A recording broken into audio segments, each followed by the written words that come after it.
This six-eyed monster locked onto me as its enemy. Seeing this, I pulled out every trick I knew, grabbed the weapon on the ground first, then slid right under the beast's belly and ended its life for good. My name is Kai. After saving everyone's lives, not only did I get no respect, I had to bow down and hand over my weapon, all because I'm a half-breed. My different appearance meant I'd been treated unfairly since I was a kid, but I had no plans to leave, because Lord Asano, who rules this territory, saved my life. I wanted to stay and protect this place. Back in ancient times, each lord controlled their own domain, and they all bowed to the all-powerful Shogun Tokugawa. This hunt was Asano's way of welcoming him. To keep order across the territories, Shogun Tokugawa would often make neighboring lords send their best samurai to face off against each other. This time, Asano's opponent was Lord Kira, but when Kira's samurai stepped into the ring, Asano's fighter never showed up. Worried something was wrong, I went backstage to check and found the samurai who was supposed to fight had already collapsed. It all happened so fast. If we refused to fight, it would only bring shame to our lord. With no other choice, I put on a mask and stepped in.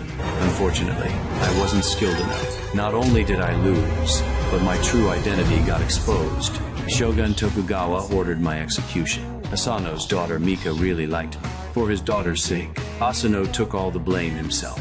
I was spared the death penalty, but I still got a brutal beating with the rods. That night, Kira's men used dark magic, snuck into Asano's room, and used strange, poisonous insects to bewitch him. Then, under the spell, Asano burst into Kira's room and slashed him with his sword.